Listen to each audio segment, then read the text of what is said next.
Jesus said, I came to bring fire to the earth, and how I wish it were already kindled. Do you think that I've come to bring peace to the earth? No, I tell you, but rather division. Now, do you think that's the way Jesus delivered those lines? Probably some of us would think maybe so, because in Sunday school we were taught that Jesus was gentle, Jesus meek and mild.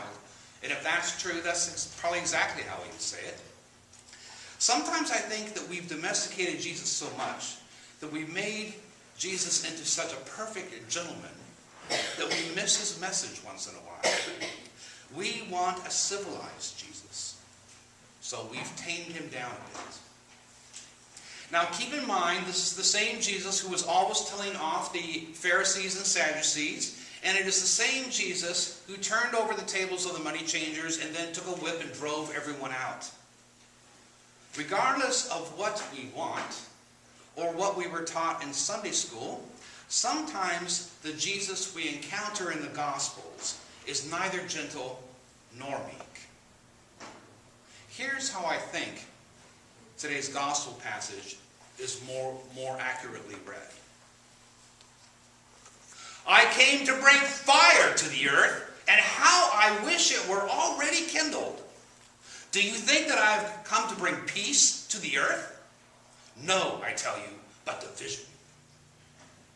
That's probably more like it if you read the whole text there.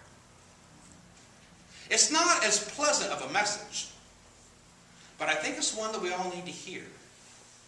Perhaps we need to be consumed by Jesus' fire, to be purified, to be tempered.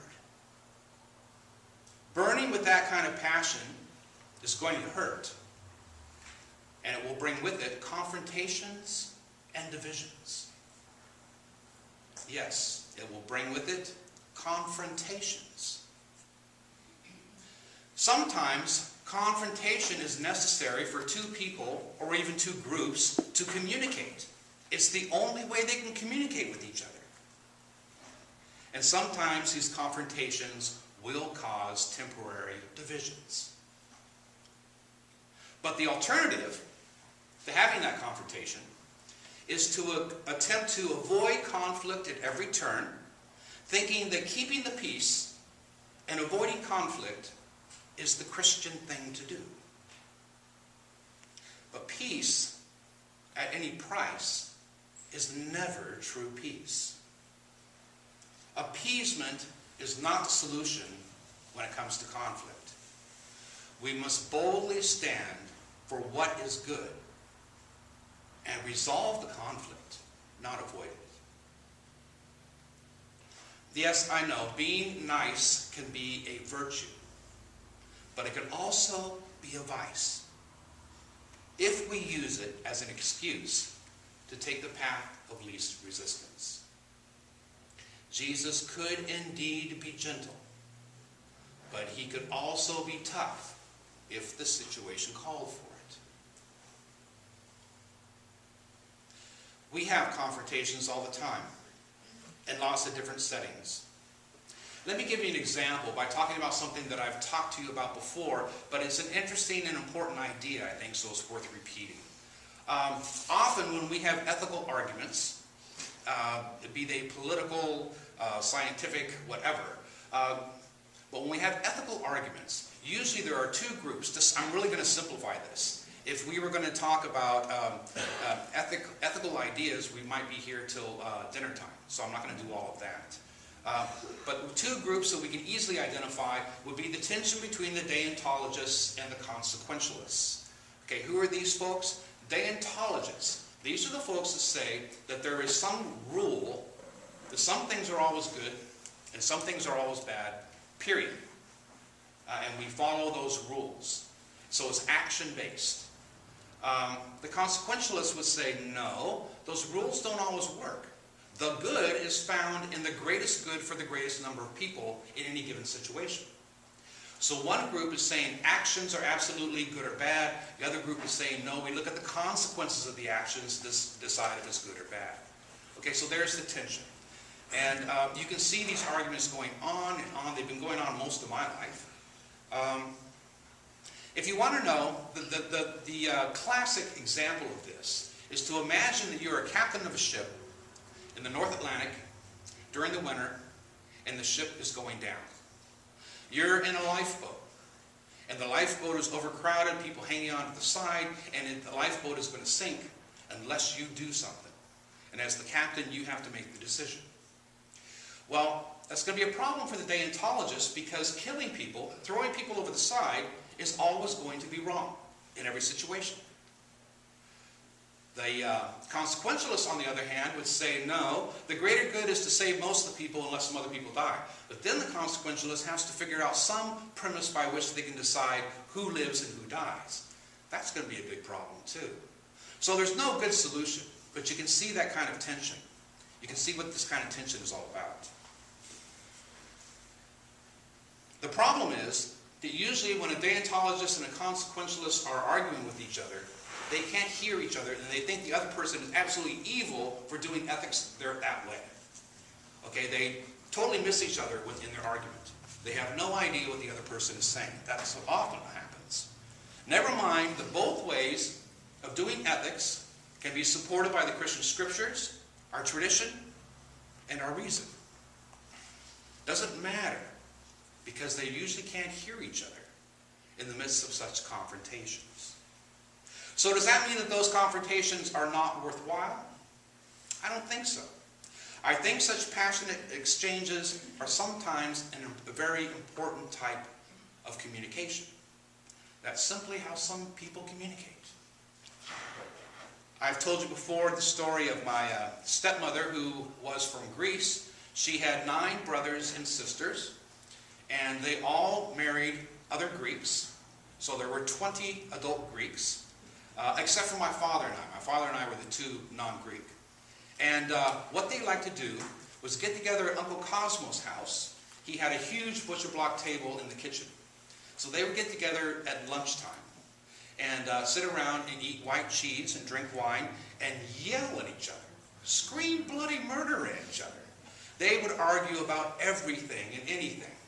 And as someone who didn't grow up in Greek culture, I found this absolutely fascinating. I was 5 or 6 years old when this was going on. And once in a while, somebody would make a point, and someone else would actually hear them and change their position just a little bit. But these arguments sometimes went on for 3 or 4 hours, to the point where they actually sat at the table for lunch, argued all afternoon, and then had dinner together. But the strange thing to me, because I figured, boy, these people really hate each other. When it was time to go home, everyone gave each other a big hug and said, oh, what a wonderful time we've had. We've got to do this again soon. That was how they communicated. That was their cultural understanding of this is how we exchange our ideas, with lots of passion. And that is a form of communication.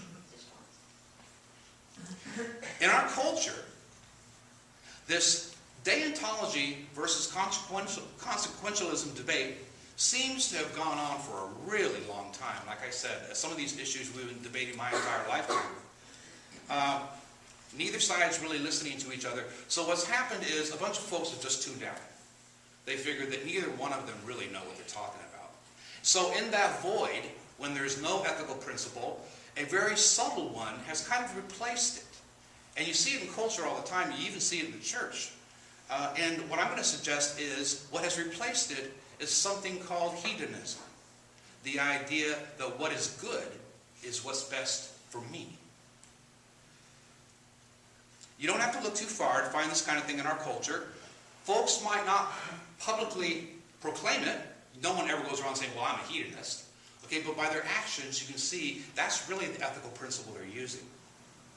You find it among some Christians as well. We've probably all met folks whose basic attitude about their faith was, well, I know I'm going to heaven, so, to hell with everybody else.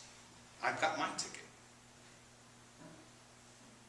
I don't know how to respond sometimes to that deontology versus consequentialism confrontations, because I see value in both of their perspectives.